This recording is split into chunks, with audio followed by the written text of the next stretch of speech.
Amira lived in a small village where the river curved like a silver snake through the grasslands. Every morning she would fetch water with her clay pot balanced on her head, laughing with the other girls as they splashed one another with cool drops. Her mother baked flat bread over the fire, and her father told stories under the moonlight. Amira loved those nights most when the stars filled the sky and her grandmother sang old songs about bravery and hope. I will be a teacher one day, Amira said often, her eyes bright. I will teach all the children to read. Her grandmother smiled, patting her cheek. A girl who dreams so big must also have a strong heart. Amira didn't know how soon she would need that one hot afternoon, while the women pounded grain and the men repaired fishing nets. Strangers rode into the village. Their clothes were fine, their shoes strong, and they spoke with voices that carried promises. We can take your daughter, one of them said. She will work in a rich house far away. She will earn money. She will have a better life. Amira's parents looked at each other. The village was poor. Sometimes food was scarce. The strangers smiled kindly, and their words sounded sweet like honey hiding a thorn. Amira did not want to leave, but she was too young to choose. She hugged her grandmother tightly that night. Sing the songs I taught you, her grandmother whispered. They will protect your heart. The next morning, Amira walked away from the only home she had ever known. Amira sat in the back of a cart with two other girls. The road stretched endlessly, winding through dry fields and dusty paths. She clutched her small cloth bag. Inside was a piece of bread and her last clay bead from home. Days turned into nights. The stars looked the same, but the air smelled different. When they reached the sea, Amira gasped. It was the largest thing she had ever seen. Endless water, sparkling under the moonlight. They were led onto a ship. The waves rocked them back and forth, and the salty wind tangled Amira's hair. Some children cried, but she sang softly, just like her grandmother had told her. Her song was small, but it made her feel brave. After many days, they arrived in a city of shining white buildings and tall gates. The air was hot and dry, and the streets buzzed with voices Amira could not understand. The men took Amira to a large house at the edge of the city. Its walls were smooth as pearl, and the doors were taller than any tree she had ever seen. A woman met her there, dressed in fine clothes and gold jewelry that shimmered in the light. She looked kind but tired. You will walk here, she said gently. Do as you are told. Amira nodded. From that day, she swept the floors, washed dishes, and fetched water. The work was hard, and she missed her family terribly.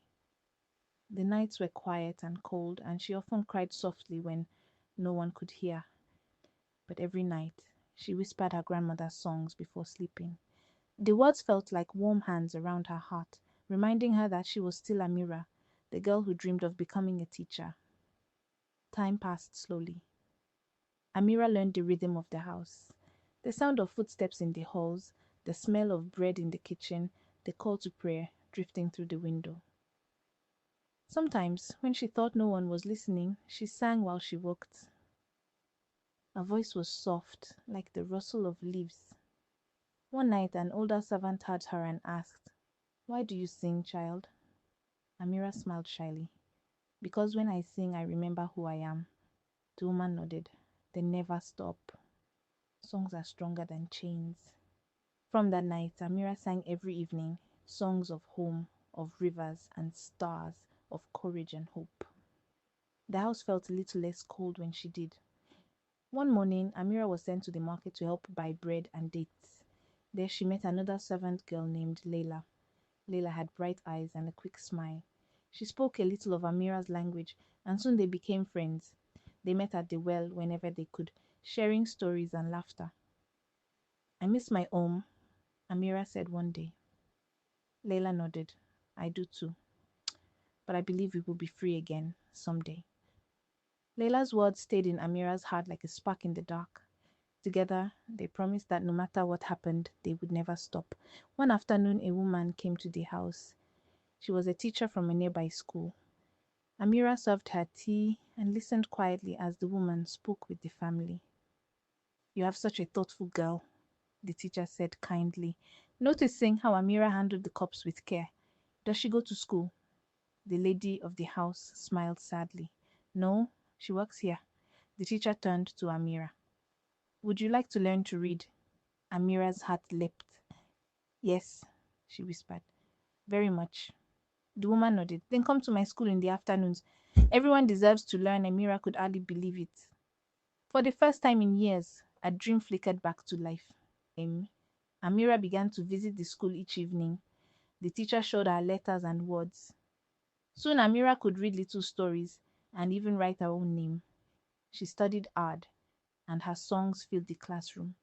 The other children liked her kindness and her quiet strength. When she grew older, she became a helper at the school, teaching small children how to read, just like she had always dreamed. Her voice was free now. Her songs were no longer whispers in the dark, but bright melodies of years later. Amira stood under a tree outside her own classroom. The wind carried the laughter of children. Her long journey, the fear, the work, the waiting, all seemed far away now. She was no longer the girl who had been taken. She was Amira, the teacher, the one who taught with stories and songs. Sometimes she told her students about a village by a silver river, about a brave grandmother, and about songs that kept a young girl's heart alive. And every time she ended with the same words. Even when life puts you in a cage, never stop singing. One day, your song will carry you to freedom.